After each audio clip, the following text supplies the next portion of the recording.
Welcome to what I think will be a really interesting discussion about transportation and governance policy. My name is Raphael Bostic. I'm the professor who runs the Bedrosian Center on Governance and the Public Enterprise. And we have a series of events. Hopefully you've picked up the flyers out front. Get on our web list, our email list, so you can join our events. And what we're doing this year is one of our activities is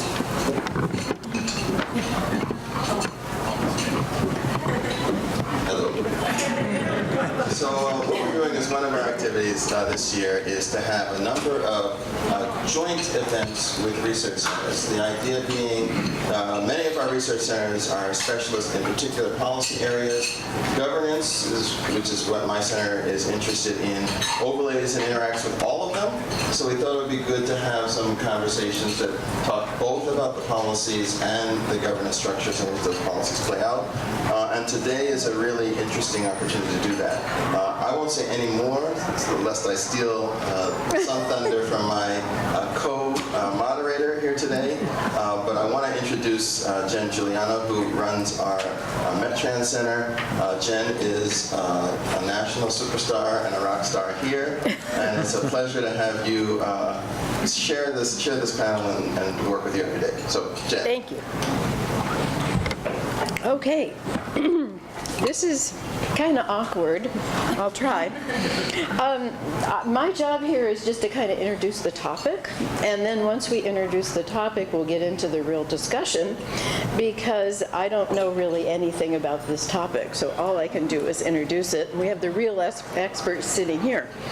I thought it would be interesting just to think about what we mean by next-gen transportation, and that always leads me to the discussion about the internet and what we call information and communications technologies, which has led to upheavals in all sorts of industries, right?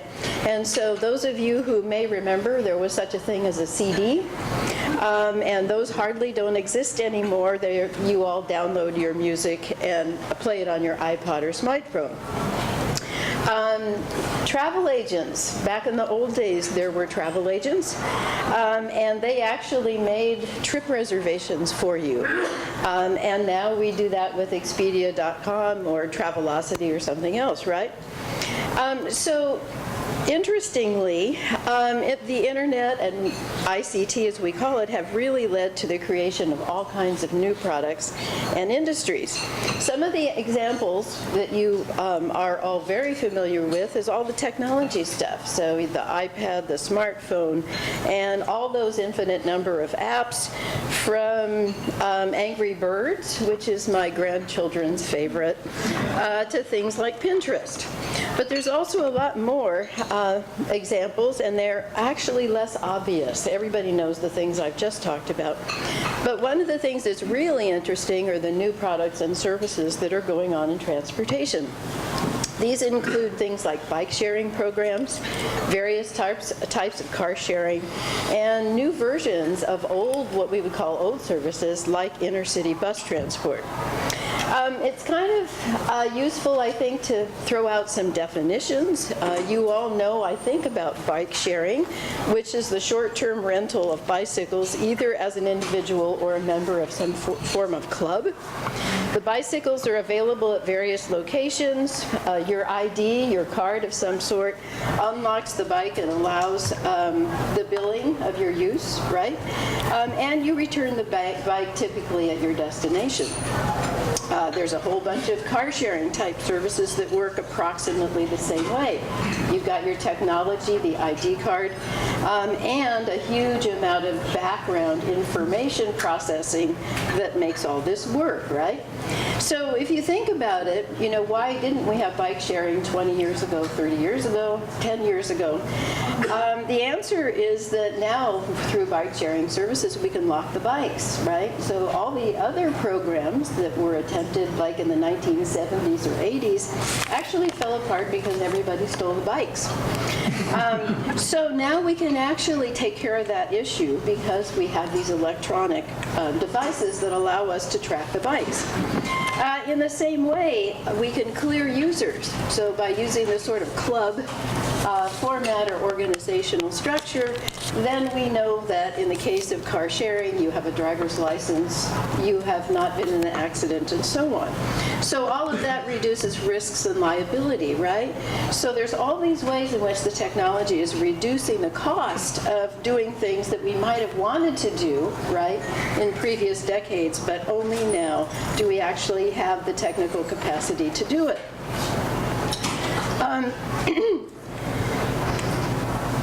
There are many services that are arising primarily actually from the private sector, okay?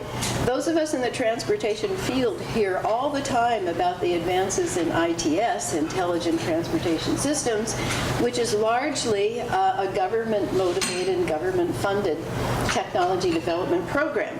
That's what's not happening. That's not happening in these cases. Mostly the technology is there, and the private sector is figuring out how to use it in innovative ways. And so, for example, we have many new examples of ride-sharing services that I think we're going to hear about today, which is essentially matching of demanders, the people who want to ride, with suppliers, the people who are willing to offer a ride, in all different kinds of combinations. Now, interestingly enough, ride-sharing has been around for a really long time. There was a poster that was everywhere during World War II that said, if you're driving alone, you're driving with Hitler. And so people were... So there was a lot of ride-sharing back in World War II. Back in previous decades, colleges, universities always had bulletin boards, right? And you would post where you wanted to go, and other people would post they were going somewhere and they wanted riders, and there was all this ride matching via bulletin board. ICT makes all of that a whole lot easier. And so that's really what you're going to hear about, because with ICT, we can have all sorts of suppliers, all sorts of demanders, and that makes the likelihood of a really good match happening much higher, okay? So it's really no surprise that many versions of ride sharing have emerged, and that's what you're going to hear about today. Many of these services look an awful lot like taxis, and so they've also brought up a lot of institutional issues in terms of, should we regulate them? If so, how should we regulate them? Are they really taxis or are they something else? The same is true for the nascent and growing new intercity bus services, which largely started out as so-called curbside services.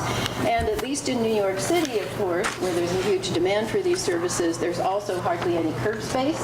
And so cities are in the position of saying, wait a minute, we don't want you on our streets. And yet there are these huge numbers of people who are demanding those services. All of these services hold a great deal of promise for making our transportation system far more efficient. If you can imagine, all of these vehicles that are typically parked all the time now can be used a much larger proportion of the time, so we don't need so many vehicles out there to fill the various transportation needs. Ride-sharing service, I will go back to Mel Weber, who was a very famous urban planner back in the 1960s and 70s.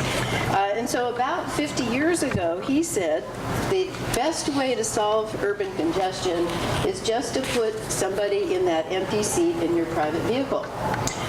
So what I think is happening today is that Mel Weber's advice is finally being taken. Now on to our panel. We're going to address the new world of transportation. We're going to start with Professor Majid Dessouky. Bios, did the audience get the bios? No, okay. We're going to start with Professor Dessouky, who is a professor in industrial and systems engineering. Among his many wonderful qualities is that he's a real expert in route optimization and in system optimization. And he's going to talk to us about the research side, and that is how we go about developing markets to facilitate various types of ride sharing. Next, we're going to have Jeff Shields, who is from Zipcar. He's going to talk about Zipcar, what Zipcar is doing now. You should all know that Avis bought Zipcar pretty recently, which I guess is a really significant indication that there's a market there, right? And he's going to talk about what he sees as the future. Finally, we have a substitute, Mike Waters, who stepped in at the last minute from Megabus and Coach USA, who's going to talk about Megabus services, how it's grown over the past few years, and what challenges bus services are facing in its marketplace. So, with that, after that, Raphael and we'll start to ask questions, and then we're going to turn it over to you because when we asked all of you to please give us questions, I got 3 printed pages worth. So I know you're going to want to ask a lot of questions, and we'll reserve enough time so that that will happen. So with that, I would like to turn it over to Majid Dessouky. Thank you. I'm kind of confused a little bit why I'm here. You said we're going to have a panel of experts on policy and governance, I believe. And transportation. Yeah. I'm not sure I fit into the policy or governance aspect, but before I talk about the topic, I want to give you kind of a background of how I got started on this ride sharing, because it kind of gives you kind of a vision to what's happening in this field. About 4 or 5 years ago, myself, an optimization person, and an AI person, we're nearing the end of our funding cycle. You know, as professors, you got to keep the grant business going. We ran into an RFP from the Federal Highway Administration, which was kind of the broad agency announcements for research. And they said, envision a transportation system 30, 40, 50 years down the road. They want you, that's what they say in the RFP, but what they really mean is develop something that's going to change transportation tomorrow. But anyway, we wrote the proposal for something regarding 30, 40 years down the road. So we sat down and we started thinking, and we started dreaming. We started really dreaming. I mean, we started thinking about things that, you know, you wouldn't even consider today. So we started dreaming, what could we do? Well, what we really drew out the conclusion is transportation is not really a capacity issue. It's basically the way it's being used. If every car was filled to capacity, I'm sure that the congestion we would see on the freeways would probably be reduced significantly. So we started thinking about how do you create a marketplace, what we call a transportation market, where you basically could treat every car like a taxi. Or you could think about it as the eBay. You could auction your empty seat for a price, right? So, and of course, that turns out to be something more sophisticated, something like dynamic ride sharing, right? So creating this marketplace. So we submitted the proposal. You know, we get these emails thinking, are we going to get funded? We're not going to get funded. Well, it goes on for about a year. And we got funded for the project, and we've been doing it for about 2.5 years, and we've completed. And then unfortunate about things, this is the first assumption. You know, I was taught this by my physics teacher, never assume anything. I assumed we would have PowerPoint slides and a demonstration, so I bought this. I was last night working on this really fancy demo of the software. Oh, well, I'll take it back to my office when I'm done. But anyway, so we got funded on this project. And actually, we had a workshop. I'll give you a little bit tidbit. But we had a workshop last summer, and we brought in speakers from industry, from government, and the funding agency. And actually, the funding agency was the first time they told us why they funded the project. They said it was, at that time, when they looked at it, was one of the most innovative ideas they thought in terms of the transportation at that time, 3-4 years ago. Things have changed dramatically since the time we got funded. And actually, as I look at the time we wrote, I'm glad I didn't have the statistic, because if I had the statistic, I wouldn't have written the proposal. And it's still true today. The percentage of carpooling is actually going down. It's actually going down. It's about 10%. And so you ask yourself, well, wow, things are changing, but yet it's 10%. So what's causing this? Okay. So what I mean by a transportation market? It's people going online, putting their vehicle capacity up for auction, and saying, I'm available, I'm making this trip.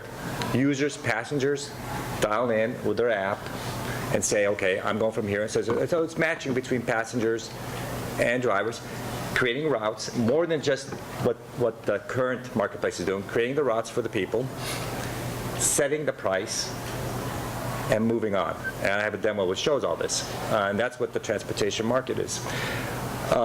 At the same time, what's going on, and we didn't know this at the time, is actually there's a dynamic ride-sharing market that's being created outside the transportation market. So I want to spend a few minutes to talk about that versus to what I see as really the vision, is what the proposal we wrote and the vision we see happening 30, 40 years. But again, I can't use that term anymore. Now when I speak to the funding agencies, I've got to talk 5 years now down the road, because I think things are moving so fast that I can't even keep up. I mean, and I'm trying to be not as redundant as I was. I gave a talk to METRANS, I think last April, and I'm trying to create new things because so much has happened since last April to now. New data I can give you that's happened that I can share. So I'm trying to focus more on that than what I presented last April.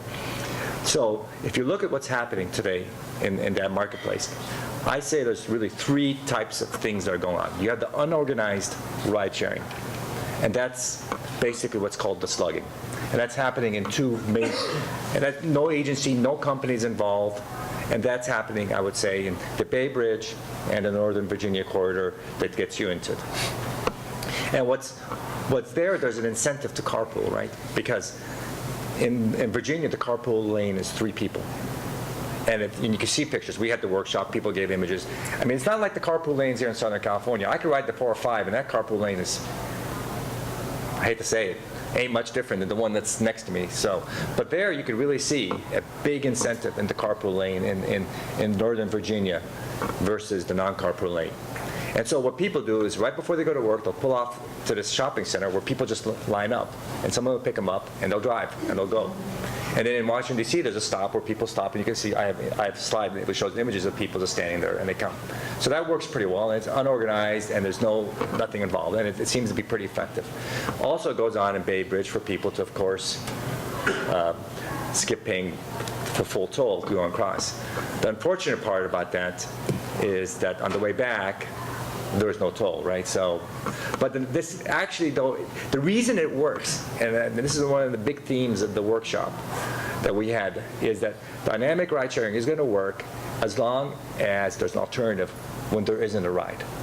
And the reason why the Bay Bridge works is there's an alternative, right? You could come back using mass transit BART, right?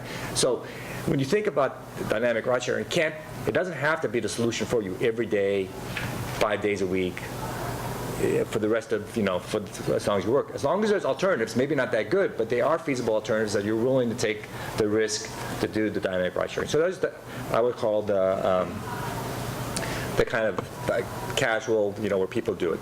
Then there's the marketplace today, that companies are investing in this. I would say there are 2 different types of companies. And I would say the transportation market models the second type, which I'll describe in a second. The first type, I would say, is a glorified taxi company offering cheaper rates. And these companies like Zipcar, Lyft, Uber, are basically, the drivers are hired employees. They're not hired, they're just the drivers, and their motivation to drive is to make money off pickup. And they don't operate exactly like taxi companies. They have smart apps, and you've seen plenty of media. There's something there. One of these companies just recently raised $15 million to expand their services. So clearly, the private investor is considering that this is an option. So I see that as more of more of the same, just creating more taxis in a sense. That's not, I don't consider revolutionary in a sense. They're just basically passing off what you would say more medallions. They're not medallions, but they are. The city of in Ireland, Dublin, used to have very expensive medallions. Now they're just giving them away almost for free. So so you could think of these Sidecar and all these companies as basically a way to expand those services. The other types of companies really aren't what I would call companies set up where the driver is driven by profit. The driver here, in this case, is driven by cost sharing. And that's what we consider the transportation market. You're doing it because you want to share the cost. And I'll describe 2 companies that I'm very familiar with, which presented. One company is based in Germany, Flink. And the way they make their money is, of course, all these companies make money off website advertisement, but the way they make their money is they get companies, they go to a company and says, we'll provide these dynamic ride-sharing services for your employees to share the cost of their trip by doing this kind of dynamic matching, and the company will subsidize and maybe set up a fee where they'll pay Flink to provide that service to their employees. So that's how they function. The drivers aren't driven by profit. In that case, the price that's negotiated between the driver and passenger is done offline. The other type of company is a Vigo, which some of you have heard, and the way they make their money is they're basically being subsidized by agencies, by public agencies, which are getting grants from the federal government, which will pay you Vigo money to cause so these are being heavily subsidized. So the ones that aren't thriving really are the ones I call based on cost sharing. And it's because, if you think about it, the reason the cost sharing models aren't really blowing up right now is because of the cost. And so I did a little numbers in my head. I'm saying, okay, what's going on to keep the cost of, I think we had this big, I was at a workshop, and one of the big themes behind why dynamic ride sharing isn't where it could be in terms of is the cost. 2 minutes? Okay, let me give some data here. So if you look at the cost, I think a lot of things are much cheaper than they have to. What's subsidized here? Parking is subsidized. Congestion pricing is pretty much here to stay. Just the 110 portion I mean, I drive a lot, and the price does change, but that small portion is $7. I live in Orange County. If I'm going to do congestion pricing all the way from Orange County to downtown LA, ain't going to be $7. I can guarantee you that. And third, the price of gas. It's not going to stay close to $4. What if gas goes to $10 an hour, $10 a gallon, and the congestion price becomes maybe $20 for just a one-way trip, and parking is no longer subsidized? It's not inconceivable to see a daily commute to cost you $50. It's not something that is like not possible. It could happen in the near term. Now, if it's $50, think about something like a transportation marketplace, which says, how can we share that cost? $50 a day, that doesn't include the cost of the car and everything else. If $50 a day, that's close to $1,000 a month. Think of a system now that people are willing to use to share the costs of the trip and doing it online that provides that kind of service. So basically, one last minute summary of the research I do. The research I do that kind of builds this marketplace is it considers how to do pricing when you're doing cost sharing. How should you spread that cost? There's a lot of economists here. The concept of marginal cost doesn't make sense in ride sharing. It makes no sense. I can give you some counter examples. Unfortunately, I don't have an example time to tell you why marginal cost doesn't work. We do have techniques that we've developed to develop pricing. We have algorithms that we're developing to make the routing simple. You could download it on a smartphone and say, here's a couple people, a system, and here's the way to do the routing. And I'll stop here. All right, thank you, Professor. I would just say, there's a lot of governance in there. Oh, I know, but I don't know. Okay. Thank you. Hello, everyone. My name is Jeff Shields. I'm the general manager for Zipcar here in Los Angeles. And before I get into Zipcar, I'll tell you a little bit about my own background.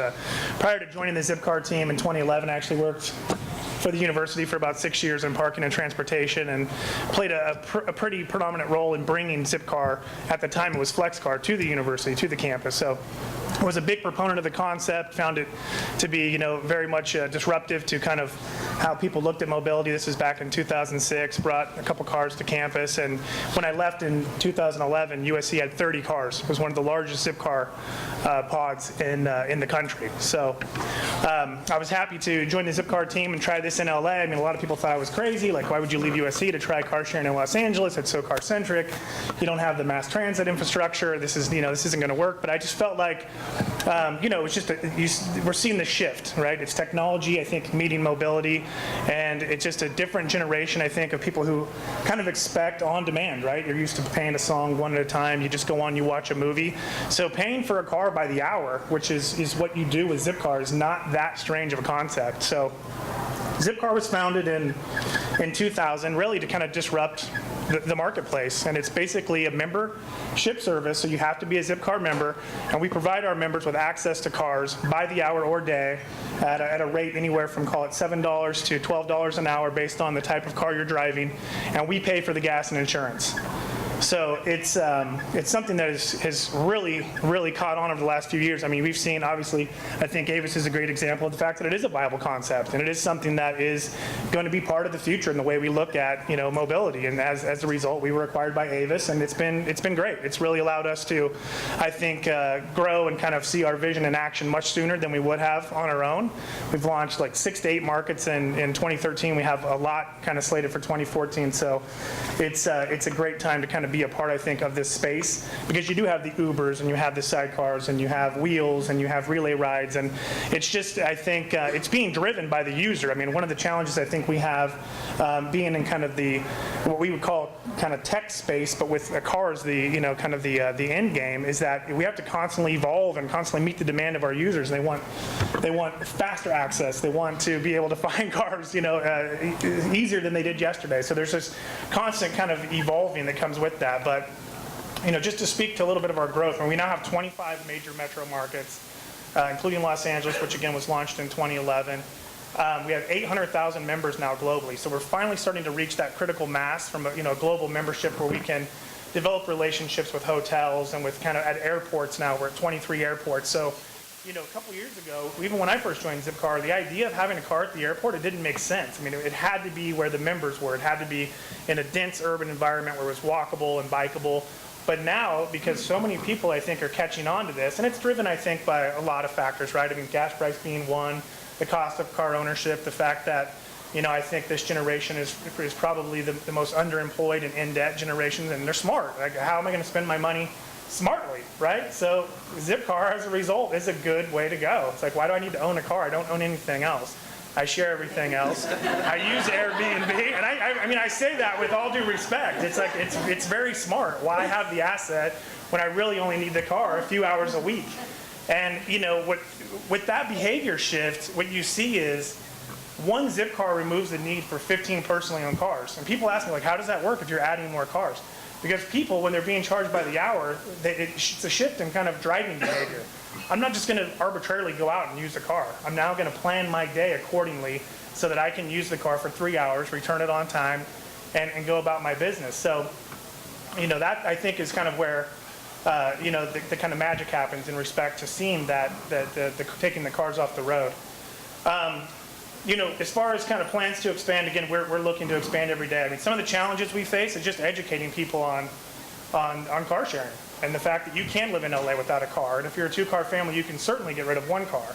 And the Ubers and, relay rides and some of those people will come to me often and say, hey, Lyft is getting a lot of press right now. It's great. I see that as a compliment to what we do. I mean, there's times we actually don't want you driving a Zipcar. If you're out with friends, if you're going down to LA Live, things of that nature, we'd prefer that you just Uber down there and Uber on back safely, right? So you don't end up in any type of accident. So, I mean, I would say that's probably the greatest challenge, is just really educating people. More so, I would say, the city, residential communities. I mean, I think, one of the change that's happening in the government is you have a lot of times, I have commercial developers just coming to me saying, hey, the city, I'm trying to get this entitlement, but they say I have to have traffic demand management. I'm not really sure what that is.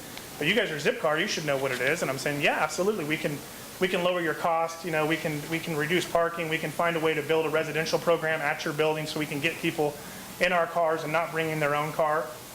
And as a result, I think that's been very, beneficial. But,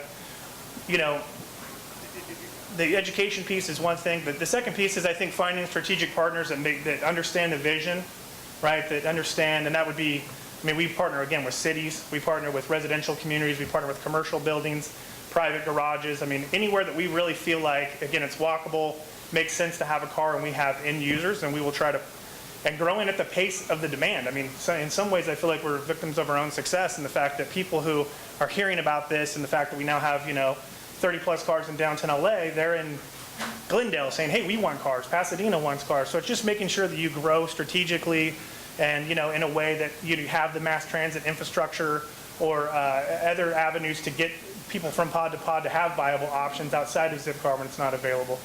So, I think that is probably an overview. Hopefully there's going to be a lot of questions, but I just want to kind of rattle off a couple of things that I think really, again, kind of have that, the generation and technology and kind of mobility kind of clashing where it's been good. I mean, again, you guys grew up on demand. You understand kind of, just going on a phone and getting kind of that instant gratification, right? It's just like, I'm not going to Blockbuster. Like, I'm watching a movie right now.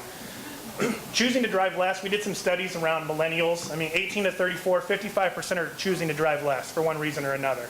Right? I think it's as transportation and mobility professionals, it's our job to kind of figure out how to take advantage of that demand and give them a viable, kind of efficient solution where they can have a good experience, and maybe they'll never own a car. If there were more options available, would you use some form of alternate transportation? 70% of people 18 to 34 said yes. So again, I mean, we're constantly trying to evolve our offerings, trying to figure out a way to, again, take advantage of that demand and get people out of their cars and into a Zipcar. And then I think, right now, social media, being able to work from home, FaceTime, you can chat, you can play video. I mean, it used to be like, I'm 37 years old. When I went to play video games with my friends, I went to their house and played video games. Right now, everyone just meets online and they play a game. So it's a whole different world. People are driving less. They need a car less than ever. And now I think it's our job to find a viable way to put them in a Zipcar or another form of transportation. So look forward to your questions. Thank you. My name is Mike Waters, and my head is spinning. In my 60s, let me introduce myself. Senior Director of Business Development for Coach USA Megabus. We are a global company headquartered in Perth, Scotland. We operate rail commuter service in the UK. We do the same thing in the US. We have operations in the East Coast, in the South Central part of the country, and starting in December 12th of 2012. This past year, started operations again with Megabus in California and Nevada. The company has operated the Megabus concept since 2003 in the UK. We brought it to the US in 2006, starting in Chicago. And as Jen mentioned earlier, started out with the curbside operations. And let me ask a question. How many of you have ridden Megabus? Okay, good. Well, thank you. You're like my sons have been years ago. But anyway, so we're a fairly diverse company, all transportation. We provide across the country commuter service, contract service, charter service. We operate such diverse types of transportation as mine employee shuttle service up in Gillette, Wyoming, and in Nevada. I think in both of those locations we operate about 150 buses each, providing nonstop service to the mines. So the Megabus concept in California, while fairly new, has been fairly well established in the East and the Midwest. We currently operate 28 schedules a day, connecting basically the Reno, Sparks, Sacramento area to San Francisco, and then from San Francisco to Los Angeles, and again, additional service from Los Angeles to Las Vegas. We operate in that particular Megabus fleet in California about 18 coaches. They're all 81 passenger double deck, and as most of you experienced, Wi-Fi, and the Wi-Fi is getting better, I promise. And 110 volt outlets. As we learn more and more about mobile Wi-Fi, we've started to find more accurate solutions for that. But we have operated, when we started in December, we had operated Megabus in the U.S. as a whole about 24 million. We had 24 million riders since our start in 2006. About 2 months ago, we crossed the 30 million threshold. So it's a growing and expanding service. As I mentioned earlier in Jen's comment about the curbside operators, we are non-traditional, taking not only the public transit terminal concept, but the Greyhound terminal concept, and have tried to operate a service without that costly infrastructure, whereas Greyhound found in San Francisco, my hometown, where you built the terminal 35 years ago is not where the center is anymore. So we have, in the past 2 years, developed more and better and stronger relationships with public transit. We are a non-subsidized publicly traded company, but we have found, particularly in California, when I started back in July of 2012 with the Megabus project out here, I was pleasantly surprised with the acceptance that we had with public transit. They were very quick to see where we pick up and drop off is where their peak will come to. So while we do have facilities where parking is available, and most of our bus stop locations, you'll see, will indicate there is no parking. We want people to ride the train, ride the bus, get off that mode of transport and get onto ours. And we found that to be highly successful. In fact, in the Las Vegas Strip area there, we're located south of the Strip, south of Sunset Boulevard out there, south of the airport. And you can't walk to the Strip. If you're a long-distance runner, you might be able to do that. But we have transferred approximately, in the first 6 months since startup, approximately 150,000 people onto their service. And obviously, those riders purchase a ticket to either get to UNLV or to the Strip. So it's, our big push is, again, out of the car. We find that statistically, the majority of our riders come from cars and also other means of modes of transportation. Our demographic is just like Zipcar's in that 18 to 35 age group, upper middle income group of folks. And they're, from a preference standpoint, their high demands when we survey is access to public transit, whether it's subway, rail, you name it. That's what they want, and that's where we typically are. It's a unique concept. Being an old bus guy myself, it's a quantum leap. But as I've experienced with my kids, I've got a 34 and a 32-year-old. Unlike most of us in our 60s who were at the DMV when we turned 15 and a half to take the permit test, my kids didn't get their licenses until they were 18. We live in a semi-rural area, so they use county transit to get to and from and to school in the local area there. So that, when getting involved initially with Megabus back in 2007 for myself, it made sense. Because I can see that fewer and fewer people want to have cars. It's obviously an expense. And if you don't use it all the time and you don't need it for commute necessarily, it's an unnecessary evil. But we have found, in our company particularly, a strong emphasis on customer service. As I was mentioning to Jen a minute ago, in San Francisco, we operated commuter service for Google. We operated about 45 buses in daily commute service from San Francisco to Mountain View. And in 2009, when we started the service, it was struck by a very odd thing for me. And that is, we would get emails into central operations from a rider to their communication center asking us to have the driver turn the heat down or turn the heat up. And for me, I've driven many years a bus. That was, I almost had to look at my screen 3 times because I couldn't believe that. And the explanation from the head of transportation was, you don't understand, Mike. These kids, were raised by fairly wealthy parents, sent to the nicest schools, are in the media, instant communication generation. And they find it easier to do that than in the old days when somebody would holler down the aisle, Mike, turn the heat down. So it's a real different dynamic. And I've been in this, started as a bus cleaner when I was 15 years old. So I've kind of seen this sweep go up. And I've seen, obviously in the last 10 years or so, a huge change in environmental regulations. State and federal regulations, more and more emphasis on safety. As a company, as our company, and a lot of companies as well, are very involved in telematics, GPS, bus tracking, lane control, sleep studies for drivers, apnea.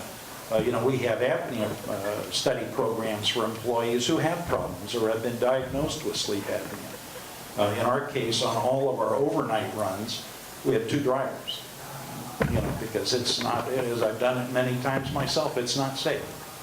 So we have one that stands by and makes sure that the other driver is awake and keeps him engaged to verify that he is safe.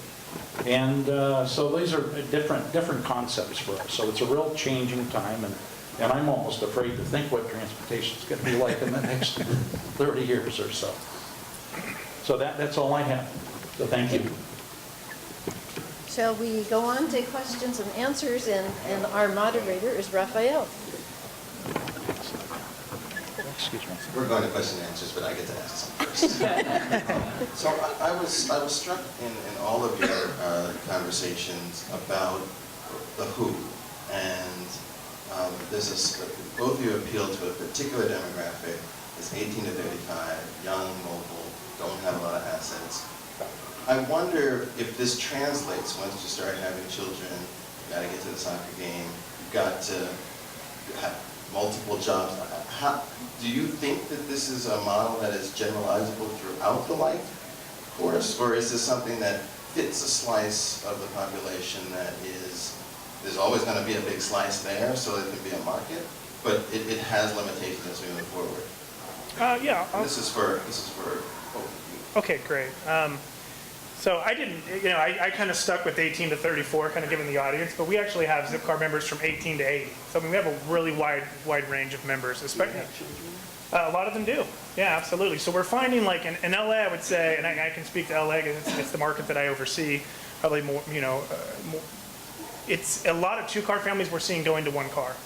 So, I think it's going to be a big push and a big change in mindset to get folks in LA who are so, again, attached to their car and feel like it's so spread out to give up two cars. But we are seeing a lot of kind of shift for one. So maybe one of the two in the household uses van pool, they carpool, they use mass transit, and the other one uses the car. And on the weekend, you have to go and divide and conquer to get everything done. So someone jumps in a Zipcar. So I do think it's something that expands beyond that age group, and I think it's one of the things we do to kind of help facilitate that is we offer, unlike a lot of the folks that we compete with in the space, we have 30 different makes and models. So we do have minivans, we have trucks, we have everything from, again, like a Prius, electric vehicles, all the way to like a Mercedes or a BMW. So we really try to kind of meet every use case and every different kind of end user, if you will. Well, I think in our particular case, I think we're going to see continued growth. Because we tend to serve city pairs, we do operate a lot of interstate service, but we tend to focus on city pairs, and we will not serve every need. Greyhound, one of our competitors, does serve a need. They have, for example, if our run time from LA Union Station to downtown San Francisco is 6 hours and 45 minutes, a Greyhound will probably run it at about 11 hours as they run up the 99 and make stops, but they serve a purpose. There is demand and there is need for that. That's just not our market. But I definitely see this continuing. I'll just give you two data points. If you look at the three different markets I talked about, the slug-in casual one, those are meters. So those aren't the 34 age market. Neither of these, but some of the other systems. In terms of the dynamic ride sharing, if you look at companies like Uber and Lyft and Zipcar, the ones that are more profit-driven by drivers, are probably their market's basically more for the 34-year-old, very consistent with these. If you look at the companies that are doing cost sharing, like the Vigo Link, more for commuters, I think you'll go back to soccer moms and others. It just depends which company you are. So I meant to ask, how many people here have used Zipcar? Megabus? You asked that for the other one. Lyft or Uber, Sidecar?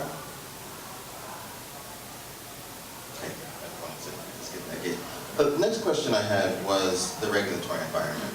So I know for the long haul buses from the East Coast, the Chinatown bus is notorious and has led to a much deeper increase in attention.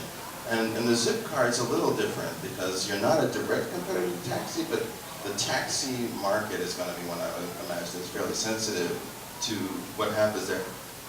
How have regulations evolved, and how are you working with governmental and public structures to allow your business models to thrive?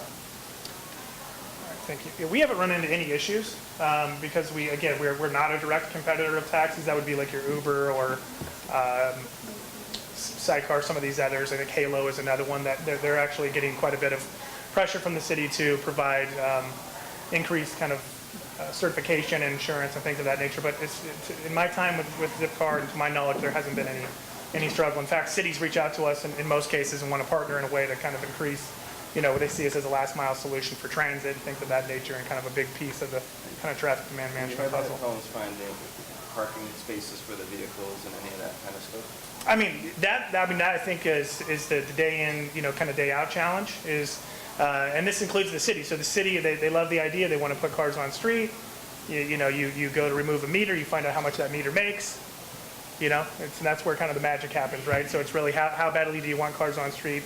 How badly do you want to have this as part of your kind of alternate transportation infrastructure? I think everyone loves kind of, sustainability until they find out the cost, and then it becomes, a little bit of a wrestling match, I think, at some point. But the fact that we can partner with private, like a residential community and these commercial, businesses, because we do offer a business product as well. So folks who maybe are expensing mileage now or using their own car for business purposes can now do what we call Zipcar for business. So we work a lot too with kind of larger employers who want to put people in cars either for business or as an HR benefit. So we kind of find ways to create those key relationships for parking.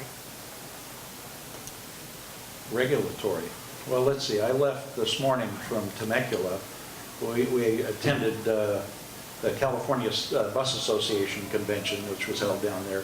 3 of the 6 speakers were regulatory. 2 from the Federal Motor Carrier Safety Administration, and 1 the Commissioner of the Highway Patrol. So not just starting with the curbside operators in Chinatown, those accidents, but I think accidents in general. I think the last outgoing Secretary of Transportation, LaHood, his point was before he left office, no more fatalities. And while, again, being in this business a long time, I've seen surface regulation, regulatory effect, but I think the full court press is on. In our industry, we're going to see, and across the country, you're going to see a huge effect of companies that don't operate safely. The feds walk in one day and they're shut down the next. And oh, by the way, don't bother trying to come back into business again. So it's finally taken on. All the time I've been in this is the first time I've really seen effective action, by the federal government and the state as well. And do you think that's a response to the deep competitiveness and the rapid evolution in the marketplace, that this is the change is happening so rapidly that government has to be more attentive, or is it just a sign of today's time? Well, while I think the entry into the market has become a little tougher, both the state and the feds have now gone to the point that your driver has to pass many tests to be able to be licensed to drive. Now you as the owner are going to start having to prove your knowledge of the industry and the regulations and the requirements to do this. So it's going to be another game changer. And then the last question I wanted to ask, and then we'll open it up to the floor, for all of you. What's next? What's keeping, for the two in the corporate world, what's keeping you up at night? What are the sources of competition that you're most worried about? And Majid, what should they be worried about? Well, sorry. Go ahead. No, please. I mean, I think what's next, and I can't speak for Megabus, I can't necessarily speak for Zipcar, but I definitely speak for the ride-sharing market. I think what's next is when the cost structure changes. I think when the cost structure changes, as I mentioned before, the nature of these companies that you're hearing about are going to change. I think companies that are like taxis aren't going to really change the marketplace by much. They just may make the price to take a cab here and there cheaper, but it's not going to change things much. I think when the cost goes up to something like I said, $30 or $50 a trip, people are going to be looking for ways to share that cost. And I don't think any of these companies right now are positioned to capture that marketplace. The 2 that I can think of don't really have the technology in place and the thinking process of how do you price this. I think when you talk about the future, it comes down to cost.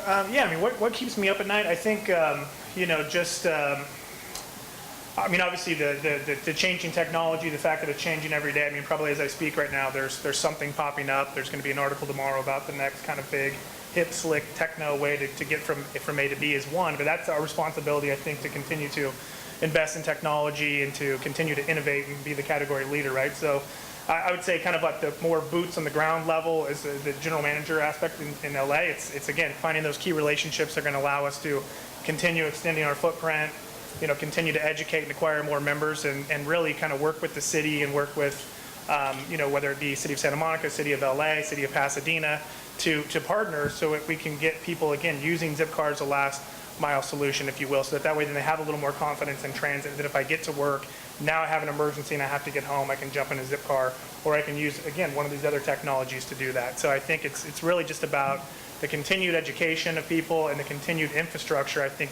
supporting this demand. And will it evolve, fast enough? And of course, I think the government and price and all that will play a role as well. I think we could do more to maybe either incentivize folks to use, mass transit or another form of alternate transportation, or again, continue to pressure commercial developers to provide some sort of traffic demand management program when they're building new, high rises in, downtown or Hollywood. So that way then they have, a reason to kind of get involved in this, whether it be, again, so they get involved in some way, whether it's, again, having a bus stop, trying to build a relationship with Metro or MetroLink or something of that nature, a bike sharing company or like a Zipcar. Well, I mean, in the case where we have probably in the state of California at any given time, we've probably got 150 buses in motion. And the Megabus side of thing, it's 24 hours a day, 7 days a week. So when you go to sleep at night, it's, you've got things in motion. But we have staff in place. We've got monitoring going on. So that's always a constant concern. I think in the first 6 months, the three major accidents we've had on the Los Angeles-San Francisco run is being rear-ended by drunk drivers. So not too much you can do about that. We can't out-chase them. I think they're focused on our Chuck Buck on the back of the bus. It seems to catch their attention. They forget what they're doing. But competition has a lot to do with it. I think Bolt Bus, which is a Greyhound offshoot, started service today. On their San Francisco to Los Angeles run, but and competition is good. The strong will survive, and the one that benefits is a consumer in most cases. But customer service is the other side of the thing. I mean, we're in the people business. We want people to get on the bus happy, get off the bus happy, and felt they had a good experience. And then we have a call center, customer care service in Elizabeth, New Jersey. All day long, taking its complaints, comments, areas of improvement, and compliments. So those things are seriously dealt with. Every morning, I'll get the string of emails coming in that have to be addressed. And in some cases, it's driver re-education. It has something to do with the bus, the Wi-Fi, the 110 outlets. But again, it's all customer service. And I think if we do our job of doing that, and try to remain a safety leader in the industry, I think we'll fare well. All right, thank you. I've ridden Mega. I'm really glad to hear about the faster Wi-Fi that take you a long way. All right, now we'll go to questions. I will walk around. There's two rules. One, it has to be a question. And two, please ask it in a respectful manner. So we'll start right here. Two really quick questions. One is, does Zipcar now offer one-way rentals, or is it still a round-trip model? Right now, it's still a round-trip model, but and I can't speak too freely about what's to come, but you can kind of read between the lines on that. Yeah, we're hoping to. I mean, it's something that everybody. That's the question I think that's asked most often, and so again, I'm not really at liberty to speak about the details, but. And then the other thing that struck me about both you and Megabus is that these are sort of technological and pricing innovations in very traditional industries. And so getting acquired by Avis I mean, rental car agencies are still on mainframes. They still print out your rental slip on like Sure. a matrix printer. Right. You know, how has the cultural aspects of getting acquired been? It's actually, it's a great question. It's a question I'm asked a lot, actually, and I can say it's fantastic. So what it's given us is the ability to expand and grow and kind of reach our vision faster. I mean, I think, Hertz has dabbled in the, the car sharing space, Enterprise as well. And Avis was smart to, why try and reinvent the wheel and compete with the category leader when we can acquire them and have this new division? And I think it's been, the relationship, while obviously still very young, has been fantastic. It's been really good for us.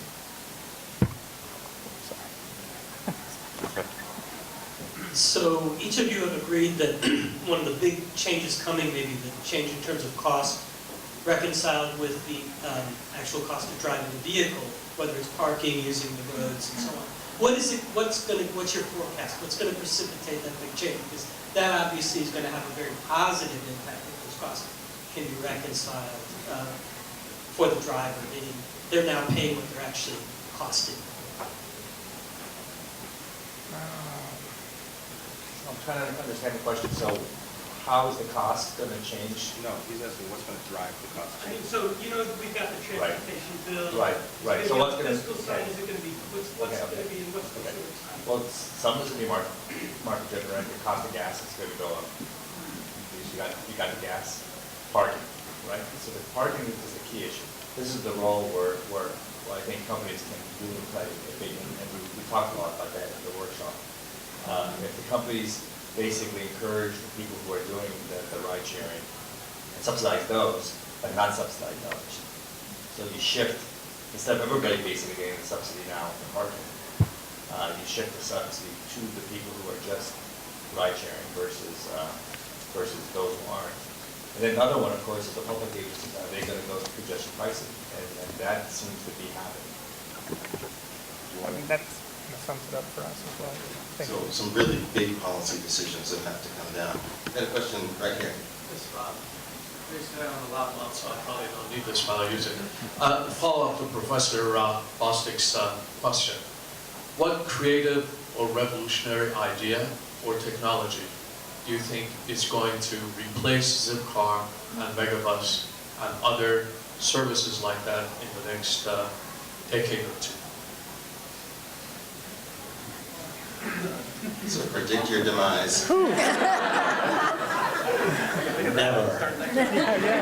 Well, clearly, I mean, in California in general, there's a high-speed rail project that, may or may not be feasible at this stage of the game. Competition is probably going to be one of the things that will impact us to some great extent. Technology changes coming, especially in our line of business, it's going to be the mode of power that we use, whether it gets into some kind of, I can't see it at this stage because I'm too old of a guy, electric power, any kind of other alternative fuel is likely not going to happen in our case. A few years ago, SCAQMD was trying to move to have, for example, in all LA County airports, alternative fuel only, which in our case with a motor coach, the only option is CNG or LNG. But when we require luggage carrying capacity, that's where the fuel tanks go. So that was quickly thrown out of the under the bus, as it were. Yeah, I mean, that's a great question. I think, as again, kind of as the category leader who's been doing this the longest, I think it's our responsibility to continue to evolve, continue again to invest in technology and find ways to remain competitive and to address, the marketplace. I think it comes down probably to technology and experience. I think that's going to be a big part of it, is if there's a perhaps kind of a new, hip, easier way to do it, and it's a better experience, and the rate is of course competitive, then I think that would make anyone in the space apprehensive or nervous, whatever it may be. But again, I feel like we're continuing to evolve and continuing to try to iterate and change what we do based on member feedback, and hopefully we'll continue to stay out front. So it's hard for me to speak to the demise, but I will update my resume following this. Just in case of this one. I just wanted to say just a couple things. One is the word automation. I think that vehicle technology is on also a very rapid shift, and automation is not as far away as many of us might think. And secondarily, the proliferation of different types of vehicles. So we are still in basically a bus car world in what you're hearing here today, but it's not necessarily the case that the future will be a bus car world. That's a good point. Other questions? I'm going to say only one thing about the future. I don't think the future has one answer. That's right. I mean, I think when you look at the future, and actually as he was speaking, you could easily see the collaboration between dynamic ride sharing and Zipcar. Zipcar could be that backup, right? If you're not sure about your ride home, you took a dynamic ride share and you did the marketplace and you did something, but maybe you can't get a ride back home, but there's Zipcar sitting there doing it, right? So I don't think, there's going to be a single transformative thing. It's going to be a collection of little things, and that may be a good thing. Great point. That question was with utmost respect. I was just trying to Absolutely. see what you think. Absolutely. I've been on a megabus that took a group of students from Boston to New York to Washington and see the love. So, Good. Thank you. No offense taken. No, it's great.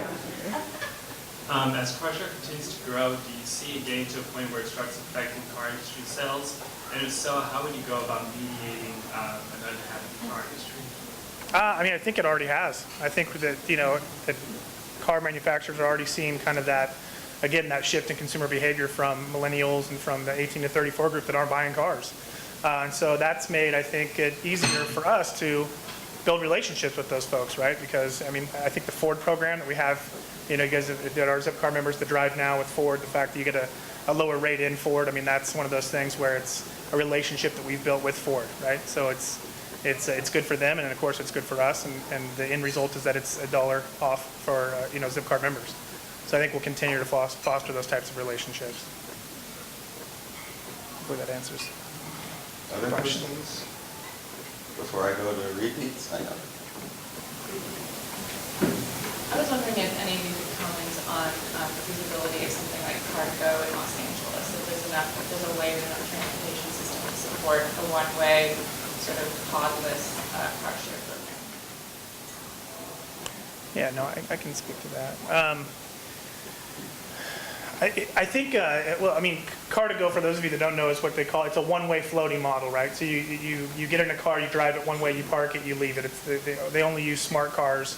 So it really is kind of more competition for taxi. We actually have Car2Go in many of our markets, and again, there's a lot of Zipcar members that also use Car2Go because again, there is that time when you just need one way, right? LA being so spread out, I think would make it difficult. It would have to be, and again, I'm no expert, I've never worked for Car2Go, I was going to say that. But I think it would have to be, how do you, is it a geofence? I don't really know. I don't understand their business model to the point where I could speak, I think, intelligently enough about it, but I think it would be, given my knowledge on car sharing and the dynamic nature of car sharing in general, and the fact that you're relying, on the user community to play nice and return the car on time and put it back in the right spot, and all of those things, I think that would be, it would be a challenge, I think. It would have to be in a smaller community and done differently than how they do it in other cities. I think we have time for one more question.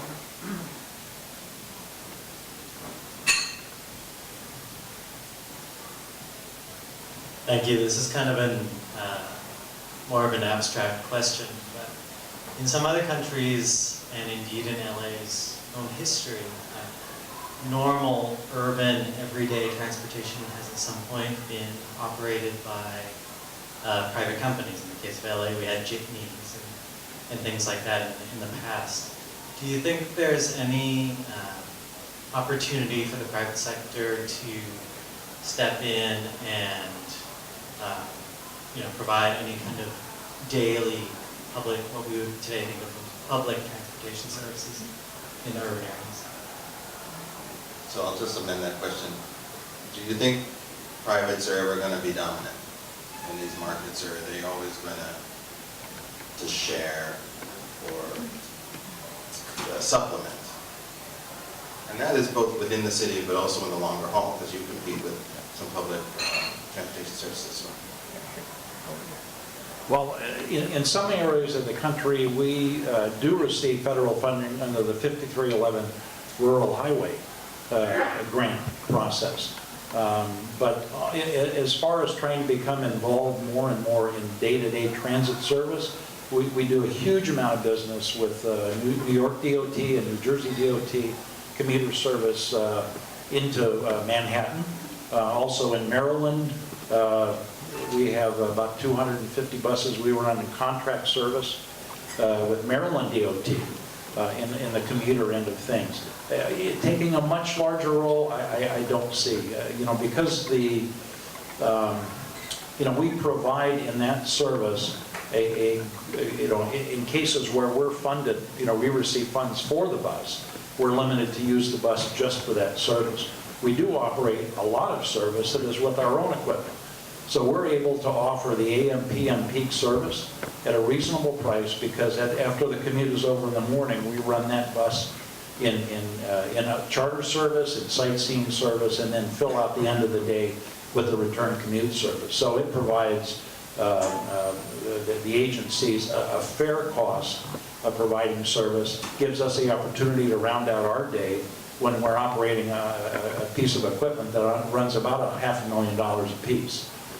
So, and going back in as far as 1970, in the Bay Area particularly, a company that I owned and worked for operated club service for Golden Gate Transit, where you had communities in Marin County that gathered together. The Bridge District funded by, I think, 15% the cost of that service. The club funded the remaining balance. And they basically had, for a lot of cases, door-to-door service coming into downtown San Francisco. That went away about 5 years ago. But at the time, there were about 60 buses running in that kind of service, and again, in that same economic model. It was a win for them, and it was a win for the private bus operator. Yeah, and I think, from my perspective, it will always continue to be kind of, again, like a last mile solution or a piece of the mobility puzzle, whether it's city run or if it's done privately. I mean, again, we're in cars. I think when you're talking buses, it's not necessarily my world other than figuring out how to play nice and to put cars strategically where they, pick up and drop off. So, I mean, I don't know if that answers your question from this kind of Zipcar world, but I don't foresee us, kind of getting into that marketplace. In terms of dynamic ride sharing, it's actually not just happening in the Western world.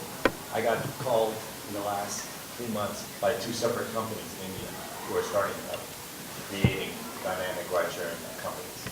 One in Bangalore, and I think the other one was in Bombay, if I don't remember. But it's happening. So thank you, guys. Thank you all. I wanted to close by just offering a few reflections to sort of summarize the discussion, which has been wide-ranging and quite interesting.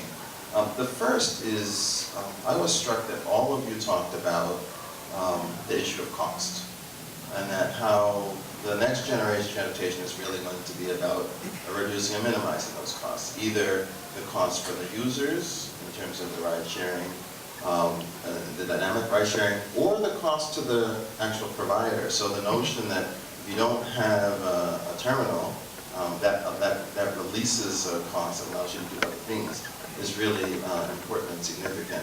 Second thing that jumped out to me was the notion of customer service, and that all of you understand exactly what your consumers want and have provided a very specific service to deliver that.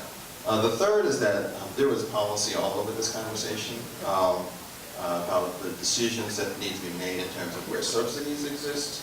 Are we going to subsidize parking? Are we going to do those for highways? Are we going to tax gas any more aggressively or keep it subsidized? How do we coordinate with other sources of transportation in terms of public transit, other private organizations, and what kind of regulatory structure is associated with that? And what are our agencies going to do to perhaps incentivize the use of modes of transportation that are less intensive in terms of resources, that can free up congestion and reduce costs? Those were quite interesting. And then the fourth is something that I think all of you live probably more than I do, which is this notion that innovation is everywhere, it's alive, and it is aggressive. And that we are seeing new things arise every day that are changing how we think about what's possible in transportation and what's comfortable in transportation and convenient. And so we are all sort of wrestling with this innovation as we move forward. And then the last thing I would say is I'm not a transportation expert, but the conversation really lifted up the notion that there are many different purposes and motives for moving people and things. And the difference between going one way and round trip is about what you're doing at the end points. The issue about going long haul, whether it's a one-way long haul or are there going to be lots of different stops that serve different people. And as we think about how this marketplace is going to evolve, having a deeper understanding about those different purposes and uses, of when they happen, for whom, and what demographics is going to drive how this market evolves in a very fundamental way. So as with all these things, this will no doubt be the beginning of an extended conversation, not the end. Please join me in thanking our speakers. Thank you all for